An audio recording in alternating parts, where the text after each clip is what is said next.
Welcome to the Night We Met podcast. My name is Josiah Jones, and this is my wife. I'm Ashlyn Jones. We are going to be looking at the camera for this intro, but then I think for the remainder of the podcast, we're not going to be looking into the cameras. But yeah, welcome to the podcast. I guess we should probably start with just a brief intro of who Ashlyn and I are. My name is Josiah Jones, as previously stated, and I am a filmmaker based here in Boulder County, Colorado. I was originally born in Texas, lived there for 20 years, but I've been in Colorado for almost 11 years now, operating a film production company that specializes in creating outdoor documentaries, branded content, focusing on, trail running and mountain climbing and all that fun stuff. So, yeah, Ashlyn. That's what you do. I'm Ashlyn. And are we looking at the camera for this? You weren't looking. I sort of drifted away this way? slowly from the camera. Well, I'm Ashlyn Jones, and I'm basically from Colorado. I've lived here since I was 5, but I'm also from Texas. And I'm a writer. I wrote my first book in 2017, and now I'm moving more so into the podcasting space and like sharing my story online. Mm-hmm. And yeah, just taking it one day at a time. Very good. Yeah. So you're worried about that part.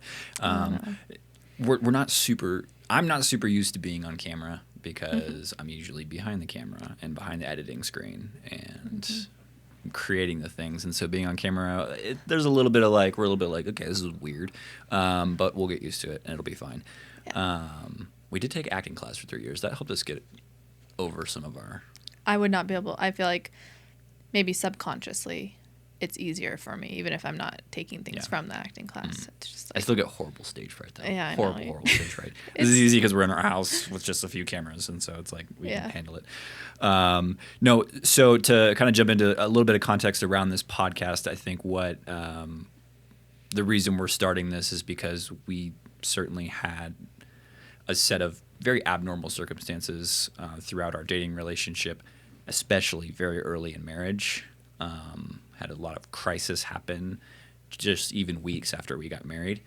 And then there was a lot of subsequent relational issues that stemmed from those circumstances. And it was just, we had a really, really, really difficult start to our marriage. I would say, confidently, I can say more difficult than the average person will deal with. Not everybody, but definitely more difficult than the average marriage starts off. It was extraordinarily difficult. And really only realizing that now, looking back and learning how to have compassion on ourselves in our current state, looking back then, be like, yeah, that was really freaking hard there. That being said, this podcast is not us trying to give advice or tell people what to do, because we don't know your set of circumstances and we don't know what's right for you. Yeah. But I think there is value in sharing your experience and sharing your story so that people who are going through something similar or who have been through something similar feel seen, feel heard. I think a good way to put it is, I think we want to make the podcast that we wish we had 4 or 5 years ago. Mm-hmm. Definitely. When you were going through what you were going through, I was going through what I was going through, when we were going through what we were going through together, to hear someone just be like, hey, I've been through that. Or something similar. Or something similar. Yeah, right. Yeah. So just, I think hearing that other people, because I kind of had this like feeling of like, no one else knows what I'm feeling or experience or going through. You feel very alone. Even though you know people go through difficult things, you can have a conscious awareness of that. But the emotional reality is, I am completely by myself. And I have no one to help me. And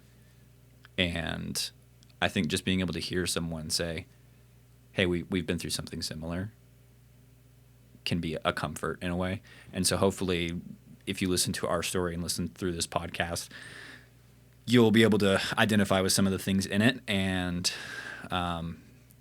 take some comfort in being seen that yeah, go ahead. And that, like, letting you guys know that, like, you're not alone in it and you're going to be okay. I think that's the biggest piece, because it's one thing to just hear another story, and then you don't feel alone, but then you're like, okay, great, but what now? And it's like, there is hope. And so we want to make sure that that's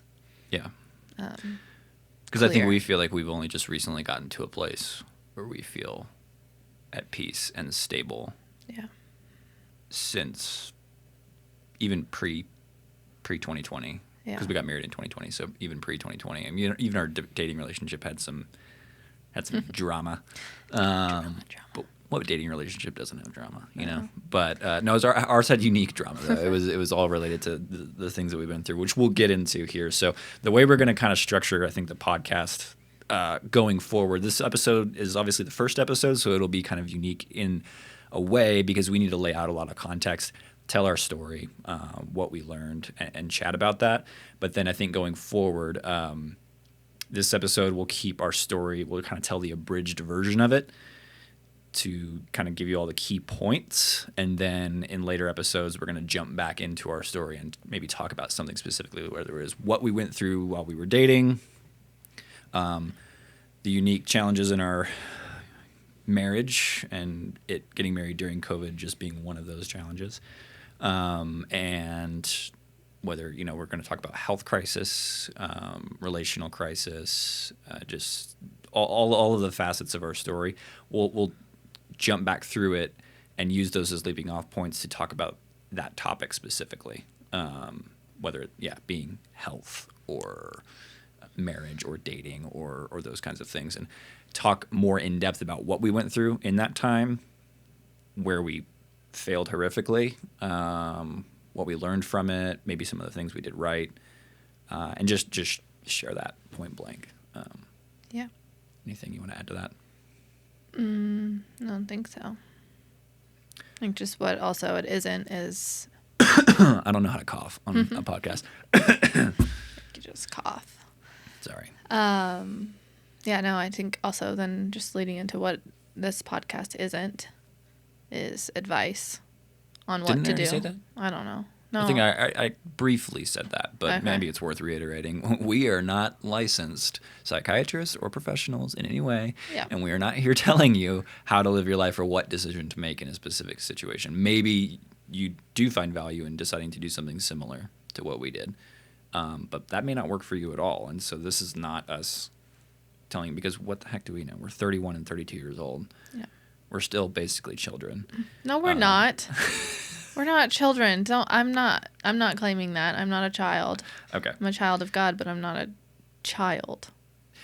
We've been through a lot, and we're very mature for what we've been through. Sure. I'm being hyperbolic, but I'm saying we have a lot to learn and grow going forward, I'm not saying that we don't either. I think when we look back when we're 60, we'll think that we had a lot of growing to do when we were in our 30s. So. Same, but I'm also... Anyway. It's okay. We can go back and forth on that topic, right? Yeah, maybe we'll make that a topic of a future episode as to why Josiah perpetually feels like a child. Yeah, basically. It's because I'm the youngest of 5 kids, and I was always shoved down. That's fine. There's a lot of psychology that goes into that, of which I just got back from a therapy intensive out in Western Colorado, where I learned a lot about myself. Mm-hmm. So proud. And I'm also reading a book on psychology and screenwriting, so that's also I'm very deep in that in that world right now. In the world right now, so probably trying to think about it too much, honestly. But anyway, okay. Well, I think that's probably a good point. We probably just need to jump into like sharing our story, and give people the key points and what we went through. So do you want to kick that off? When we met? The night we met. The night we met. Didn't even try to do that. You didn't. That was amazing. I didn't even try to do that. That wasn't scripted. We met in 2017. And at a young adults church event night thing. Yeah. But okay, see, this is where I'm like, this is where I get into like, is it too much? I don't want to. You don't want to share too much detail. Yeah. Yeah, because we're trying to walk a balance. We're trying to walk a balance between sharing enough details so that you understand comprehensively like what our story is, but then And not then sharing it's- so much detail that we don't have anything to talk about in future Yeah. episodes. I don't want it to be like boring. It's like, yeah, we met in 2017 and then we were just friends for Yeah, a we're in the long same time. in the same friend group for a Yeah. little while, and I found you very attractive, and she won't admit it, but she found me super attractive. Shut up. I was not interested in just boys in general at that time because I had just gotten out of a like almost 6-year relationship. Right. So I was just not there. I was like, yeah, you're nice, but also You ruined it. You ruined the whole podcast. You touched the microphone. It's over. You've implanted it in my mind that I'm so self-conscious about it now. So anyway, Continue. I just, yeah, we were, like you said, same friend group. And then end of 2017, my birthday comes around. I invite you to my birthday dinner. Mm-hmm. Yeah. That was kind of when I started liking you a little bit, but also was like, whoa, I don't know. It's because I touched your leg. Yeah, you did touch my leg. Yeah. So yeah, I mean, we kind of started a really bumpy on again, off again relationship after that. Yeah. That really didn't solidify until probably September of 2018. That's when we really dated, and then we didn't break up after that. Yeah. Obviously, life goes forward. You do the whole dating thing. We dated for 2 years. Yeah, dated for 2 years. And then it got to a point where, yeah, it was about that time. Like, you're like, all right, what are we doing here? What's going on? I proposed in May of 2020. May 1st. May 1st, 2020, Yeah. in Twin Lakes, Colorado. On Right this there. beautiful overlook. Oh, yeah. If you're watching on video, you can see a photo here. Behind me with this really cool, rad mountain. Me and my buddies went out, and obviously being a filmmaker, I'm like, I have a very specific vision for what I want these images to look like. I wanted mountains super compressed in the background. Anyway, we went out and did a whole like scout day and planned it, and like where I was actually going to go down on one knee, and it was very thorough. I had a lavalier microphone in my shirt and all that kind of stuff. It was And, beautiful. yeah, it was a little chilly though. It was. It But was windy. anyway, all that being said, we did the proposal. I said yes. She said yes. In case you were wondering, such a spoiler. She said yes, and we'd actually already started the planning of the wedding because this was mid-COVID, and things were already pretty crazy. And we'd already done a lot of the planning for the wedding, and we'd actually already booked the venue and the photographer and the videographer by that point. And so we knew we were getting married. It was just up to me to ask the question. So we did that. And then August of 2020, we got married. 3 months later. 3 months later, yeah. See, I don't believe in long engagements. I think that's silly. Yeah. Like if you have a specific place or you need to save money or all that kind of stuff, Yeah. I get it. It's like, do what you got to do. Weddings are not cheap. We did it very on the cheap though, Yeah. relatively. But like if like you're ready, I'm just like, just get married. What are you waiting for? Yeah. Although I would understand too if you wanted to get married in a specific season, True. like we're getting engaged in November. Yeah. And then you want to get married in the fall. You're right there on you the have to doorstep wait. of winter, and it's like, so I would get that too. But anyway, it worked out that we got engaged in the spring, and we could get married in the late summer, and so we expedited that really fast. But that kind of gets into the meat or the conflict of all of this. So I think it would be a good spot to kind of jump back. Why don't you tell the audience a little bit about what you were going through health-wise in our dating, Yeah. in our engagement, give the timeline of the health, and then, I guess in our relationship timeline, we got married August 16th, 2020. What was going in parallel to that Well, with your health? Yeah. So when I was 13, I was diagnosed with a really rare heart condition, disease called Danon, like the yogurt. That's what I always tell people. And I had to quit playing sports, doing any kind of physical activity by the time I was like 14. And throughout high school was just kind of like really sick on and off. And by that, I just mean like had a ton of like chest pain and like had to stay home from school and just not feeling good. And then when I turned 18, started to get drastically like sicker and to the point of like needing ablations, which are just like procedures where they go in through your groin and they burn electrical like pathways where irregular beats are coming from. I said your groin. They go in through an artery in, yes. in your groin. That's what. Yeah. That's okay. Well, I know. I would assume people, but maybe not. When you just say when they go in through your groin, it's through like, your artery, what? your artery in your groin, right. And they ablate and burn those pathways, but they can grow back. And with Danon disease, it's like really aggressive. So normally, when normal people get that procedure, they probably wouldn't need another one for another like 10 years. But with Danon, it grows back within like a year or two. So for a period of about 10 years, I had 7 of those ablations, and then just started just getting sicker. I even went and got another opinion out at Stanford. And my doctors were basically, I was just kind of in this place of, you're not sick enough yet for a heart transplant, but you are really sick. So we're going to try this medicine. We're going to do this. But really things just like were going from bad to worse slowly. It was like a slow burn. And then we started dating officially in September 2018. And about a month after we started dating, we were on FaceTime, and I had a stroke on FaceTime.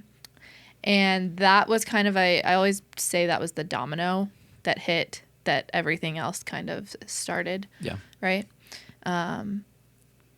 They found out that I ended up in like having atrial fib. For those who don't know what that is, it's just a type of irregular heartbeat that went really fast, and it went up to my brain.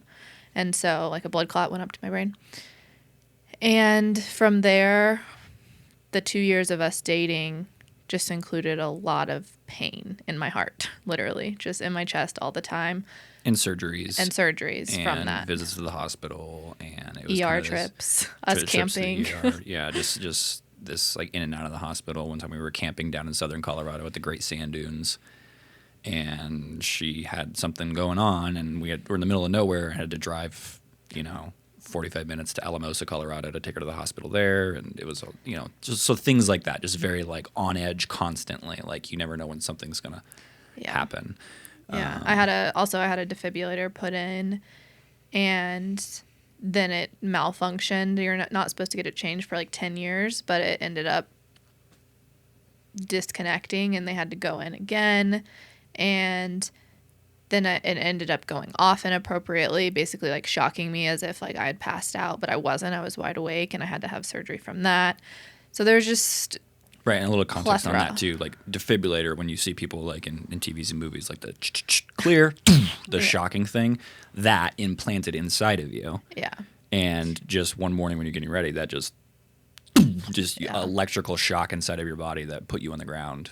So that in and of itself is a really terrifying, traumatic experience, because you don't know if it's going to go off again. Yeah. You don't know if a second shock is coming. Yeah. And a second one did come about a couple minutes later. I was like laying like in my dad's arms and crying and thinking like something was going to happen to me. And he was just like holding me, and he was crying, and we were waiting for the ambulance to come.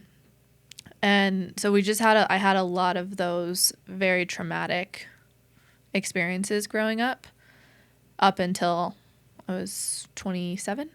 And then the biggest one came.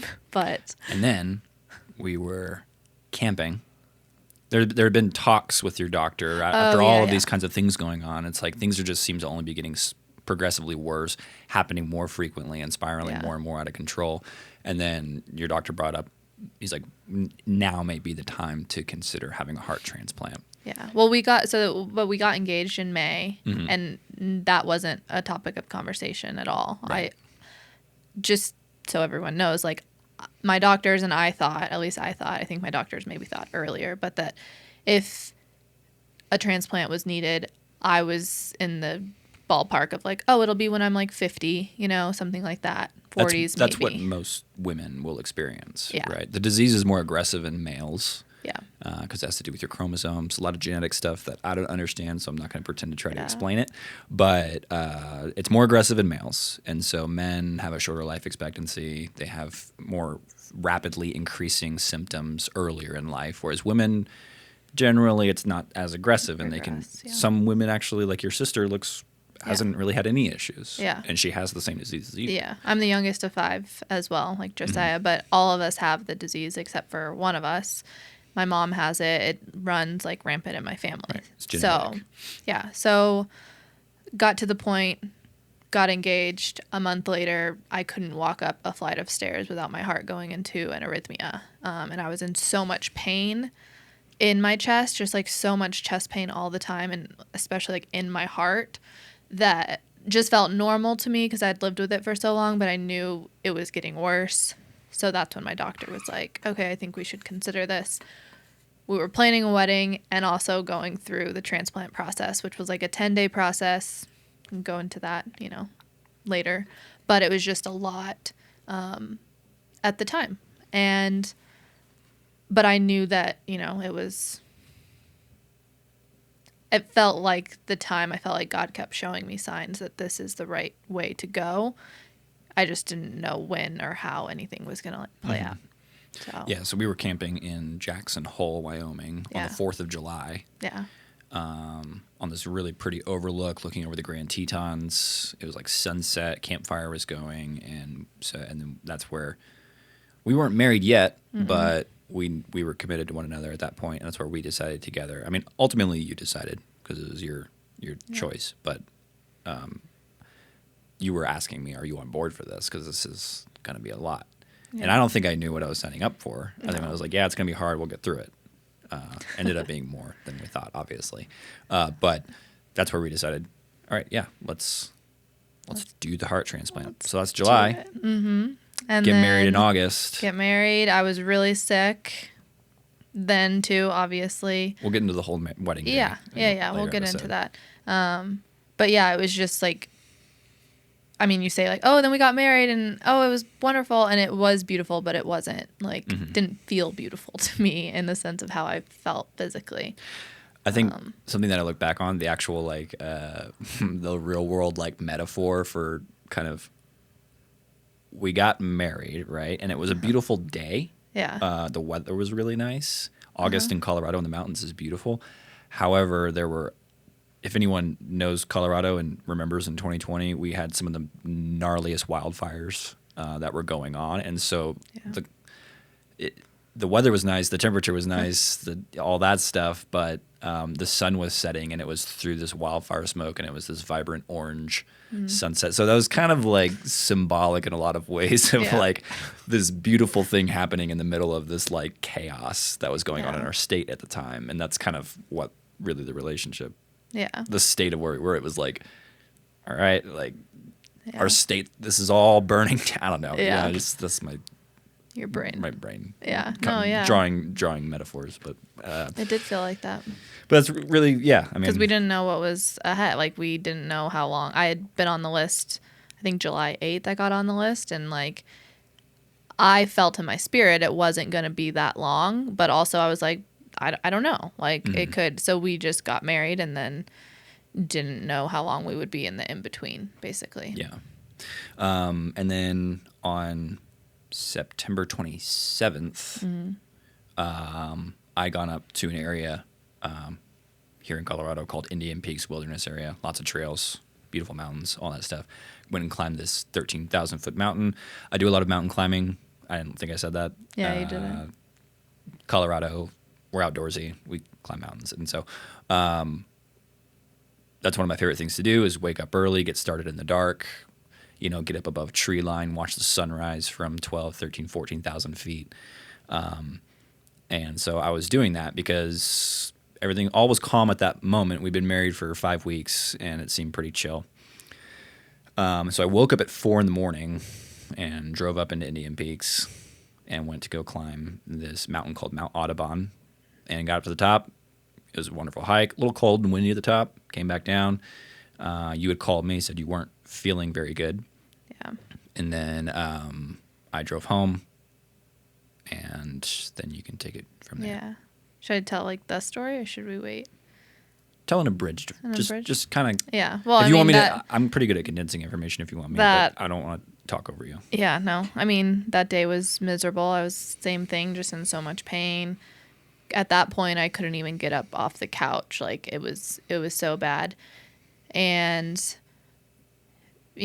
I knew that the doctors would be calling at some point. I just didn't know obviously it was going to be that day. They called. It's kind of like having a baby. Like you don't know when it's going to happen, and then all of a sudden, you have to have your bags packed. Are you going to shower? When do you get to the hospital? That kind of thing. Drove to the hospital. So we got the call for the heart. They said, Ashlyn, I think we have a heart for you, which is wild to even think about. Okay, but I wanted to tell that part. I wasn't telling that part because... Okay, well then go ahead. Well, I wasn't going to go into detail about it until later. I thought we would... Okay, well yeah. This would be a whole thing because I wanted to do the 414, like all that. Like. Okay, well yeah. Because that's important to me. Then we'll fast forward. I thought I summarized that pretty well. Well, you didn't say that. Like you said, we got the call and then... And then we went to the hospital. Right. Yeah. And then I had a heart transplant 12 hours later. Okay. All right. Yeah. I just wanted to make sure you said that. You're like, and then we got a call, and then it was like having a baby, and then we got the heart. And then what happened? Making me sound like Trump. I literally just... It was a beautiful heart transplant. Episode 1 got a Trump impersonation in. Okay, dang. Yeah, so 12 hours later, got my heart, and... Oh, the reason I tell the mountain climbing story is because I'd woken up at 4 a.m. Yeah. Come home. We get the call. We go to the hospital. Mm-hmm. And you didn't go into surgery until 4 a.m. Yeah, the next time. So by the time you're going into surgery, I had been up for 24 hours and had climbed a mountain, which I think the whole day was like 10 miles and like 4,000 feet of climbing or something like that. So I'm physically exhausted. I'm now mentally exhausted, and you're getting ready to be the most emotionally exhausted you've been. So that was just... Yeah. It was not a... I mean, I'm glad I got to be outside and like get in my nature before we were going to be in the hospital for weeks. But it was... Yeah, it was good and bad timing on that. Yeah, all that to say, I was ready to fall asleep. Yeah. So. And then I guess the recovery period, like that was 2020, which was crazy too. So 2020 to, I would say now, present, we've just been recovering in different ways, physically, mentally, emotionally. And we'll obviously dive into those specifics and what all of that has looked like, right? Yeah, because post-transplant, coming out of all of that, and then being newly married for 5 weeks, now you go from, I mean, from my perspective, I go from being a unmarried, not single, but unmarried, so we're not living together, and my schedule is my own. I'm a freelance filmmaker, so even like I don't have a boss. I don't have anyone telling me what to do. I can drive to the mountains, go camping, go hike, do whatever I want, whenever I want to do it. To 6 weeks later, you're not only married, but you're a caretaker for a heart transplant patient. So life just completely flipped upside down in a matter of weeks, and that's jarring, I think, for anybody to go through, let alone a 26-year-old. And like... Just a baby. Yeah, but I remember talking to my dad on the phone in the hospital while we were in the hospital. My parents were in Texas at the time. And, they're still in Texas. I don't know why I said at the time. They live in Texas. And I just remember telling him, like I'm not supposed to be going through this stuff now. Mm. Like I'm 26. We're supposed to be getting married, not in a pandemic. Yeah. Getting on an airplane, flying to Hawaii, enjoying a honeymoon. Having lots of sex, enjoying the newlywed, honeymoon phase. Yeah. And instead, we're literally like going through hell on earth. Yeah. And I think the hell on earth wasn't necessarily. We weren't really afraid. Because you say hell on earth, but it's like I got what we were praying for. Right. So that is a miracle. But again, that's the kind of counterintuitive thing about that is because so many people were like, "Congratulations." Yeah. And in a way, you're kind of like, shut the fuck up. Yeah. Like, we are right here at the doorstep of the most difficult thing we're ever going to do in our lives up until this point. Yeah. Don't tell me. I mean, yes, objectively, it is a good thing. Yeah. But it did not feel like a good thing at all in the moment. Like, it was just scary and miserable and lonely and painful. Yeah. For a variety of reasons. emotionally, mentally, and physically for you. Yeah. Not for Well, me, but yeah, I mean, also, like, I remember Dr. Allen, my cardiologist. He's been my cardiologist since I was 16. And we would always kind of have the conversation of when it would be time. And he would always, I didn't understand it at the time, but I do now looking back. It's like he would want to push it off because he would always say, like, yes, it's such a beautiful thing and it can save your life. And also, there's so much hardship on the other side that, like, you just don't know about. And we don't know what's going to happen. And they don't know. Sorry, they don't know. They can't predict it. It's just, are you willing to take that risk? And at that point, obviously, I was, because he had given me, like 2 or 3 years to live. Yeah. At that point, if I didn't go through with a heart transplant and go through the process. So it was like I had a choice and I chose that. And it was beautiful, and it was also the most painful thing. And I think it's hard to know. Obviously, it's what we were praying for, and it's what I wanted. But it's not what I would have chosen, as my, like, testimony and thing, which none of us do. I remember my therapist, Lori, told me that. Like, we all want a testimony, but we wouldn't choose the one that we want. Or we wouldn't choose the one that we have. We would choose a different one, like one that, like, sounds better or maybe has a little bit of trouble, but it's not like this horrific crazy thing. Yeah. But you get what you get. And this is, this was for us. And you never know what's on the other side of it. And I don't think a lot of people understand that with transplant, because so many people be like, congratulations. And then, oh, you have to be on medicine for the rest of your life. You have to do this. You have to learn how to do this. How long is the recovery? Like a couple weeks? And I'm like, yeah. No. Yeah, I mean, and the practicalities too, immediately after that, for the caretaker, in my part, first few weeks is like taking care of a baby. So yeah. Are we detailing this? I'll just share briefly about it. Okay. Just briefly. It's like taking care of a baby, having to make their meals, help them shower, help them get dressed, help them stand up, walk places. Like, you could barely walk from room to room to begin with. And so, yeah, it was just like, you're just like, I don't like using, the word trauma, right? Because it gets used so much. I feel like our circumstance is very valid for that Well, word. yours certainly, and then I always kind of felt like pull yourself up by your bootstraps, get over it, be a man kind of mentality about it. Just be like, I'm going to be, I have to be strong here, which actually that ended up having the counter effect. Men, listen to that, maybe. Maybe. Sometimes trying to put on a brave face and shove down your emotions and quote unquote be strong actually leads to an internal collapse inside of you. We'll talk about that. Which we'll get into. Episode 4, Josiah's internal collapse. No, but it can be a lot of times can do more harm than good than admitting that you're struggling or admitting that this is really difficult. But practically it was like taking care of a baby. But a baby that grows up very fast, because that's only for the you grew up so fast. I grew up so fast. But a baby that grows up really fast. No, but it only that phase maybe only lasts a month, or a month and a half, so 4 to 6 weeks roughly, and then by that point you're able to walk around and do so. So, but that was like just a lot. Like, I was trying to hold down a full-time job at an advertising agency in Boulder at the time, and I basically had to leave that job because. I mean, it was kind of like the writing was on the wall. I mean, technically, I got let go. Yeah. But that was because of just the severity of the circumstances, and I could not perform it or could not pay attention because I have literally a heart transplant patient at home that I'm trying to take care of. Like, it felt like everything was on me, and it felt like I had no help. Yeah. I mean, some of your family would come over and visit from time to time, and not to poo-poo them. They were there for us, and they visited in the hospital, and they were present. No, they were there every day. But at the end of the day, like.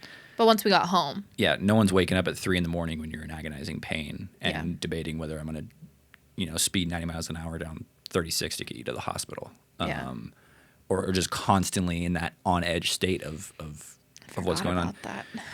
How many times you wake up in the middle of the night after that? And it's like, well, we had overdosed basically on NyQuil at that point, right? Or Benadryl, both of us. Yeah. Not recommended. No, Again, we didn't this is not overdose, but it feels like that. No, I couldn't sleep. Yeah. Like my nervous Neither system could was I. so on edge because it's like the transplant is done, yes, but then there's a lot of risks, especially immediately after an organ transplant of the body rejecting the organ.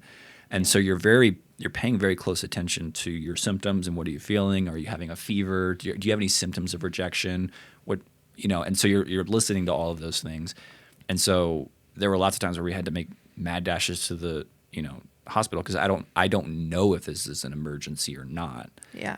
It was new to both of us because I had an experience. I knew like back of my hand experiences with my old heart, when to go, when to not, what Right. is. But with a new heart, it's new territory for both of us. Yeah. And so you're constantly on edge. And so my body I couldn't fall asleep. Yeah. So it was like, I either need to have some alcohol to drink and Yeah. cope with that, which went down a dark path and which, fortunately we're away from at that point, at this point. Yeah. Or I had to take NyQuil. and it got to the point where like I started having a pain in my side and I went to my primary care doctor and he's like, your liver is pissed at you. Yeah. And I was like, oh really? And he's like, what are you doing? And I was like, mostly drinking NyQuil to go to sleep. Every night. Double the dose of what you're Double. supposed to fall asleep. Yeah. And he's like, yeah, you're literally like, NyQuil will wreck your liver. And I was Yeah. like, oh, okay. So literally I had an inflamed, swollen liver and it would hurt when I just walked. Yeah. And so I had to stop taking NyQuil. just those kinds of things where you're just like, my body can't sleep. I'm constantly on edge. I'm super irritable. I'm anxious. I'm depressed. There was Angry. moments angry, like Yeah. very short tempered. There was times when there's a freight train that used to run literally right behind our house. Yeah. And there were times in the night where I'd hear the train coming. I'm like, maybe like the Johnny Cash song. I hear Yeah. the train coming. I would hear the train coming and I'm like, maybe I'll just go and run and jump out on the tracks right now. Like, because this is awful. Yeah. So amplified by the fact that we're newlyweds, it's like, It's like this I is- forgot we were newlyweds at yeah, that point. this is supposed to be the happiest time. And Yeah. it is the worst time. And that's kind of running in the background of your thought process. Yeah. And so you kind of have a lot of those questions of, is this ever going to get better?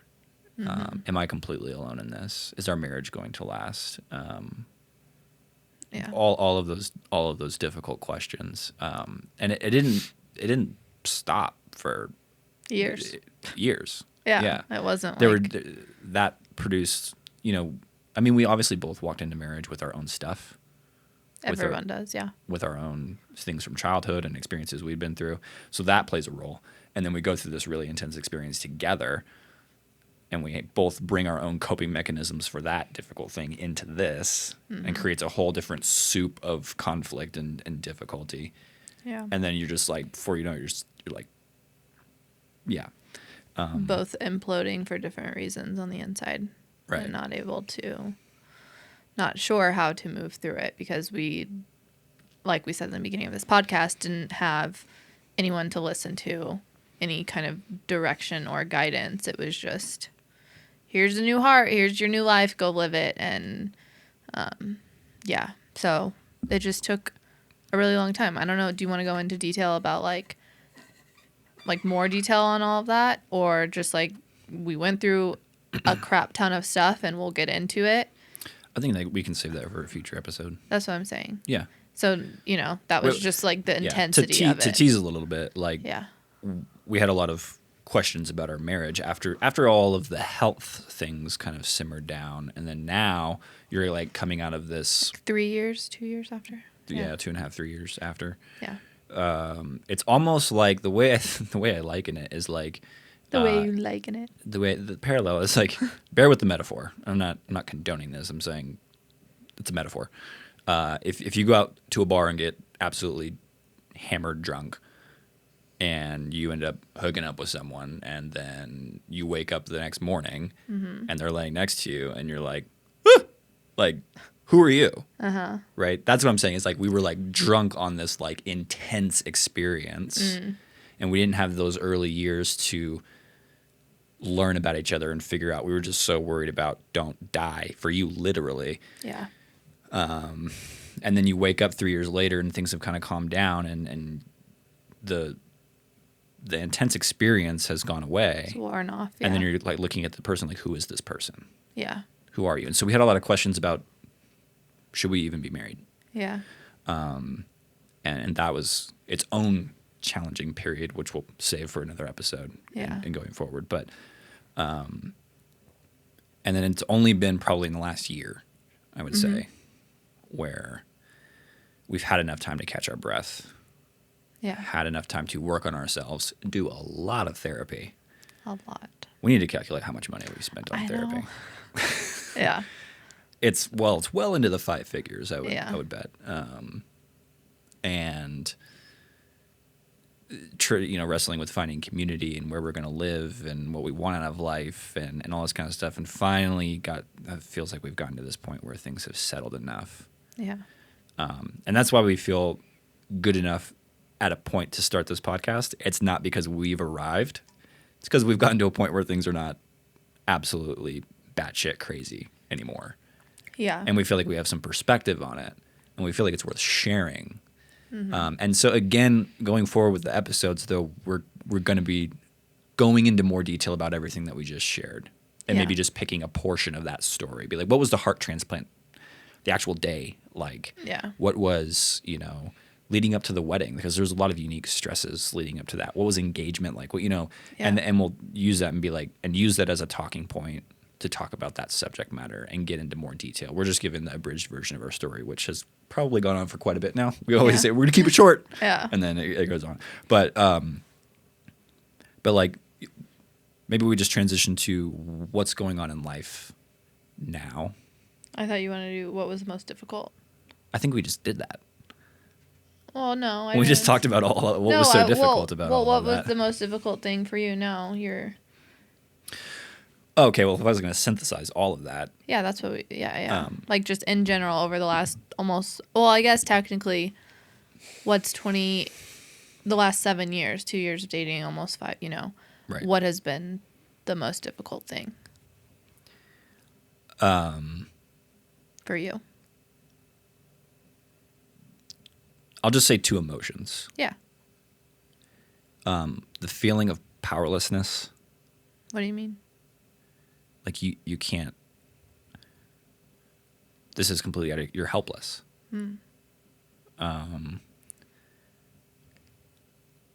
And feeling like a failure. But not only feeling like in ways I let you down, but feeling like not only was I letting you down, but I was actually worse for you. Like I was making things worse for you. Those were the most difficult feelings. That's so sad. It is sad. But everything's okay now. Everything's okay now. Those are that therapy retreat that I mentioned that I just got back from. Those were some of the things, core beliefs, but that actually stems back to childhood. Yeah. That belief system of not only feeling like I am bad, but I'm feeling like I'm also bad for other people. Yeah. Like if I were to remove myself from being in a relationship with that person or these group of friends, I would actually be doing them a favor.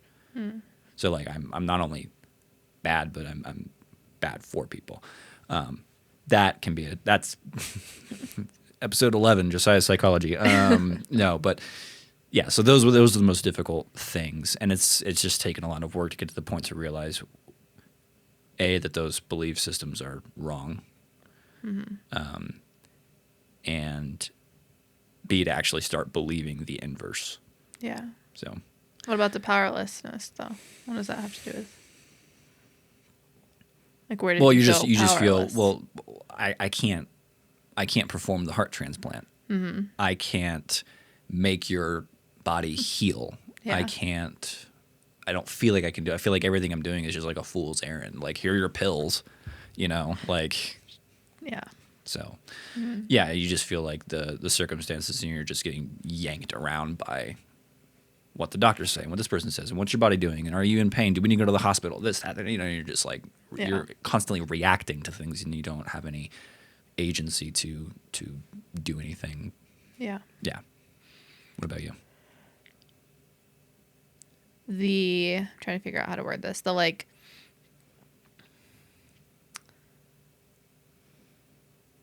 The struggle that it has been with my health, and it always holding me back from doing and experiencing things that it took from me, like in my early 20s. Like, anything I've ever wanted to do, it's always been determined by my health. Mm-hmm. And I think that has been really, really difficult. Would you agree that in some ways that is the feeling of powerlessness? Yeah. Or does it feel different to you? Well, it feels like I wouldn't say powerless, because I don't know. It doesn't. Maybe that is what that is, but I don't recognize it as that. It's just like it's just like my health, and so that, and then the mental health aspect of it, and by that I just mean like heavy depression. Right. Because were you gonna say it? I was gonna say that. Oh my gosh, we're on Oh the same page. my god. Oh my gosh, it's like That's we're married. Crazy. It's like It's like we've been in a relationship for 7 years. You can do it. Do it. Well, I was just going to say, because what was it? The statistic was 70% of people who go through organ transplants who may have not experienced any mental health issues prior, which I don't even know if those people exist, but will experience some form of anxiety and depression afterwards. And are on an antidepressant. I don't know if it's 70% or Right. what the exact number is now. Yeah. So yeah. couple the kind of pandemic of anxiety and depression that we have in modern culture today, and then you have a very specific global pandemic of a different kind taking place, and then you put you into an organ transplant, Yeah. a very intense surgery where they're literally sawing your sternum open and opening your chest and removing your heart and putting a different heart inside of you, Yeah. and then closing back up, and then all of the trauma associated with that. So it was like anxiety wrapped in anxiety, wrapped in anxiety, depression wrapped in depression, wrapped in depression. Yeah. So Yeah, you look back and you're like, oh, why am I feeling depressed? And it's Yeah. like, are you kidding me? Like, Yeah. it was horrendous. So Yeah. Well, it goes back to that, like, that's what I think also was very difficult, was the feeling guilty. Not survivor's guilt, because I am just a believer in like God's plan and when people go and why he keeps people, like we won't get to know that, but I didn't feel survivor's guilt. I just felt guilty for not feeling happy enough for the first 4 years with my new heart. And so that was really difficult to move through. So, Right. yeah. yeah, well, But the season that we're in now, where are we? is much improved. Much improved. That's what I'm Much improved. Not without really hard work and Yeah. But, like, again, therapy and things like that. but like, where are we now? Like, where are you, just like outside of kind of, well, just so people can get a feel for us, besides we're from Texas and now we live in Colorado. Right. Well, now, I've been a filmmaker for 16 years, but I did a lot of jobs that I hated because they paid money. Yeah. And a lot of times early in your career, you need to do that, especially in crisis and in early marriage and in health crisis. You just do what you need to do to survive. But now, more recently, we've had a little bit more of that freedom and health, and for me to be able to actually begin really niching down and pursuing the things that I want to pursue in my career. Which is what?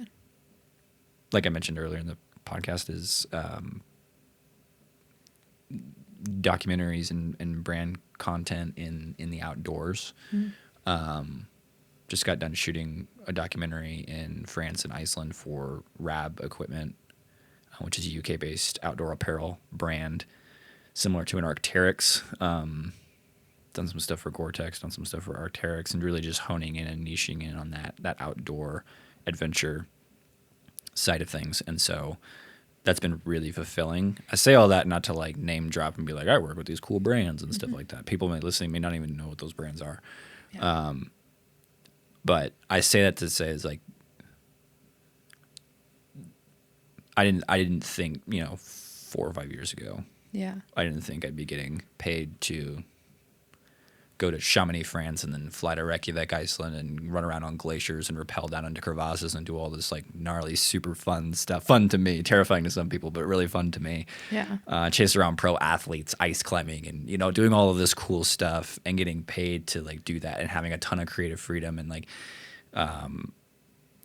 and currently right now my fire is really lit, and we're in a very like anticipatory stage of life where like we're really excited about the opportunities that are coming up and the things that we're going to get to do, this podcast being part of that. Yeah. We live in a house that we really enjoy in a suburb of Denver, Colorado. I'm not going to say which one. Don't need to be narrowing down our location. But we still live in Colorado, and we have 2 golden retrievers that are the absolute best dogs on the face of the earth.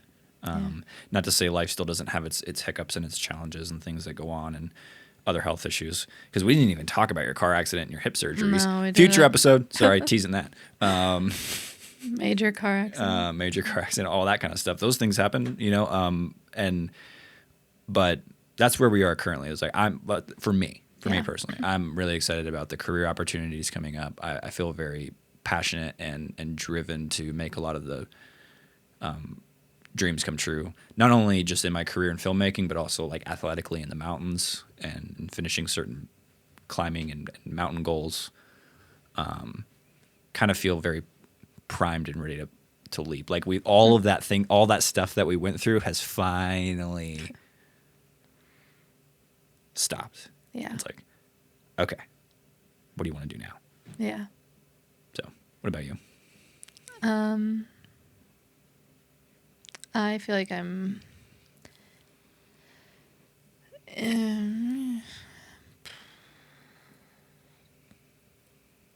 in a season of like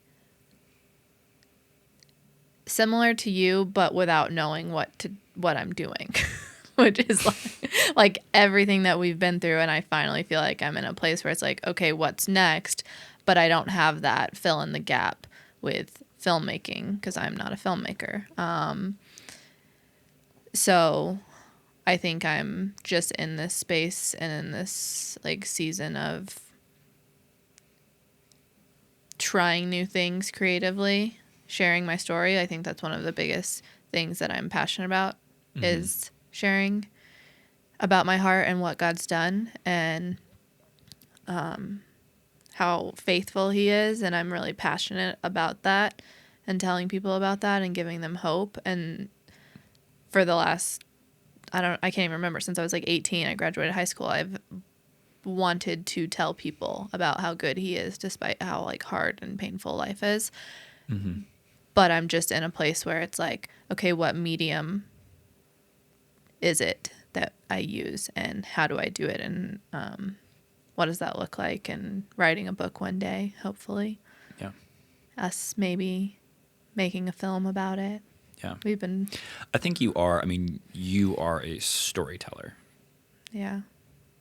Storytelling is not filmmaking. Storytelling is not writing. Storytelling is not music. Storytelling is like the overarching art form that exists, and it's accessed via different mediums. Yeah. It's something Aristotle breaks out and talks about in Poetics. Yeah. Is he calls it representation, but storytelling is it is the master art form. Yeah. That is accessed through different means. Yeah. And so for you, it might be a combination of podcasting, writing, all of those things, whatever you're drawn to or lean to. For me specifically, I know where my access point to storytelling is. Yeah. And it's through filmmaking. Yeah. But that's the fun is I wouldn't think of it as like, I don't know what I'm doing. I think you know what you want to do. You want to tell stories. You want to share your story. You want to share other people's stories. Yeah. And then get excited about, ooh, I wonder how that's going to show up. Yeah. I wonder how that's going to manifest. Instead of being like, I don't know where I'm going and having that like kind of defeated mindset Yeah. Well, I think obviously that stems from just like subconsciously thinking something's going to happen with my health. So, Right. so I'm moving through that, like past that, even though I have that fear, it's still like, okay, I'm moving forward. And this is step one, literally the podcast Right. at 32 years old, but it's fine. It's never too late. So It's an adventure. yeah. Yeah. And then, I think going forward, personally in our lives, we want to have children. That's a whole other episode right there. It's a whole other season. Because having children with a heart transplant, how does that shake out? There's a lot of challenge in that, and we're ready for that challenge. Yeah. I think we're getting closer and closer. That may not be till 2026, 2027, having children. Because IVF, possible surrogates, whole thing. altercation. It's complicated for a heart transplant patient. So if you're an organ transplant patient, period, it can be challenging. So that'll be something we talk about. But yeah, we definitely want to have kids. We're not just going to be dog people for the rest of our life. As much as our social media Well, we will seem. be dog people for the rest of our life, but we will incorporate human children into that picture. We will, but we will always have dogs. But the human children will just be the added accessory. Yeah. The dogs are the primary The main thing. No. But we want to have kids. We what else? I don't know. Future oriented. We don't have to keep going. I feel like No, I think talked that's a myself good. silly. No, I think that's a good place to kind of like we have a lot of hope for the future now, yeah, and we're sitting in this place because of what we went through and because of how we chose and didn't choose. Screwed up, how to get through it and heal through it, and now we're sitting here with a lot of hope, and we're just ready for whatever's next, right? yeah. I guess so. Oh, So, also happy Valentine's Day, because this is Valentine's Day. happy Valentine's Day. You still haven't asked me to be your Valentine. I sent you a reel on Instagram of two golden retrievers dressed in Valentine's Day. You didn't see that? I didn't see. Yeah, because That was me asking you to be my Valentine. that doesn't count. Yeah, No, I'll find it. I think all the women would disagree, yeah. and all the men would agree with you. Well, Valentine's Day is a made-up holiday. Don't step on it. Don't. I love No, love. I can take it for what it is. It's like, okay, this is a day to celebrate love. And it's like Heart Awareness Donor Month or whatever. Oh, is it? Mm-hmm. February is? Yeah, February is. So it's a perfect. February is Black History Month. It's both. Okay. So Yeah. on the Night We Met podcast. Yeah, what are we Also- going to get into next? I don't know. What is it? What should we get into? I don't know. We I haven't don't know. decided. Maybe we'll decide that off camera. I think probably what we'll do, we'll go back kind of early in the story and talk about probably move into the challenges we face dating. Yeah. Because the health kind of crisis stuff, it from the moment I met you, it was already ongoing at that point. Because again, you were Droked diagnosed out. when you were 13. Yeah. And so get into that and what dating is like and like there was a lot of uncertainty and being like, I have no idea what's like going to happen with this girl. Like, are you gonna die? Yeah. Or is this like, or maybe I'm thinking this is more crazy than it is. Maybe this won't be a non-issue at all. Yeah. It turned out being a pretty big issue. Pretty big. It was a pretty big issue. Yeah. Thanks for that. But No, you I'm just love me. I do. All right. So yeah, we'll probably jump into that. And I'm not guaranteeing that. I might have a better idea after this, but that's most likely where we'll start. Go chronologically through the story. So yeah. Okay. And podcast episodes for the future will be released on Wednesdays. Wednesdays. This one is just Once a Friday week? because it's Valentine. This is just Friday because it's Valentine's Day. Once a Yes. week, Wednesday, unless we get, a little crazy and feel like recording something. So Okay. extra. Yeah. All right. So Well. next Wednesday. Yeah. Love you. I love you too. How are we going to sign this off? I don't know. This Don't- episode is brought to you by. No, I'm just kidding. All right. Hey, everyone. Seriously, thank you for listening. I'm sure the audience here to start is probably pretty small. And that's to be expected because we're just starting. So we just appreciate you taking time to listen to this. Again, we will be getting into much more nitty-gritty detail going forward. But that is the large 30,000-foot view of our story. I don't know. Maybe I'd say 19,000-foot view. We got a Yes. little closer. But But yeah, we appreciate you guys listening, and we'll see you next week on the Night We Met podcast. Okay, love you. Bye.